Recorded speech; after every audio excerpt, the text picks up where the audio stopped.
আমাদের আহত জুলাই গণ অভ্যুত্থানে যাদের মাধ্যমে গণ অভ্যুত্থান সৃষ্টি হয়েছে, আজকে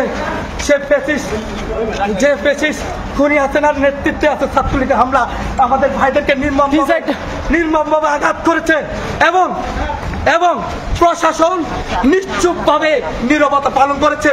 আমরা তাদেরকে দোষ দাবি জানিয়েছি, কিন্তু তার কোনো ব্যবস্থা করে নাই। আমি আহত হইতে গালানিত হয়েছে এবং যাদের গণ অভ্যুত্থানের মাধ্যমে দেশ স্বাধীন হয়েছে, আজকে প্রশাসন নীরবভাবে নিশ্চুপভাবে নীরব দর্শকে তাকিয়েছে এবং ছাত্রলীগের নেই গ্যালারিতে ছাত্রলীগ আমার জুলাই আহত ভাইদের উপরে নির্মমভাবে হামলা করেছে। একজন না দুজন, আমরা অ্যাম্বুলেন্স চেয়েছি, কিন্তু অ্যাম্বুলেন্সের ব্যবস্থা করে নাই।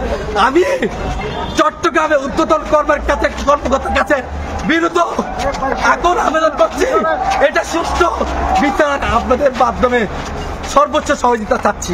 ওয়েস্ট ইন্ডিজের যে ব্যাটিংটা চলছিল, ব্যাটিং চলাকালীন সময়ে আমাদের এক সারি পরে একটু নিচের দিকে কয়েকজন সাকিব আল হাসানের প্ল্যাকার্ড প্রদর্শন করে। তো এটা দেখার পরপরই সেখানকার উপস্থিত দর্শকরা এটার বিরোধিতা করে। এর পরবর্তীতে ওরা দ্বিতীয় দফায় আবারও প্ল্যাকার্ড প্রদর্শন করে এবং ওখানকার উপস্থিত দর্শকরা সেটার বিরোধিতা করে এবং আমরা যারা জুলাই আহতরা আছি আমরা সহ সেখানে যাই। সেখানে গিয়ে তাদেরকে বলার পর এর পরবর্তীতে তারা বলে যে আমরা আর এটা প্রদর্শন করব না বলে আমাদেরকে প্রতিশ্রুতি দেয়। আমরা আমাদের জায়গাতে আবার চলে আসি। তৃতীয়বারের মতো আবারও ওরা প্ল্যাকার্ড প্রদর্শন করে এবং আমরা যখন যাই, মানে এটা দ্বিতীয়বারের থেকে তৃতীয়বার জাস্ট 10 মিনিটের ব্যবধান, 10 মিনিটের পরেই ওরা আবার প্ল্যাকার্ড প্রদর্শন করে এবং আমরা যখন যাই উপস্থিত দর্শকরা বিরোধিতা করে তাদের, এবং আমরা যাওয়ার সাথে সাথে তারা জয় বাংলা স্লোগান দিয়ে আমাদের উপর আক্রমণাত্মক আচরণ শুরু করে এবং আমাদের উপর হামলাটা শুরু করে। তো সেখানে তৎক্ষণাৎ ভাবে আমাদের 3 জন খুবই গুরুতর ভাবে আহত হয় এবং অন্তত 10 জন আহত হয়।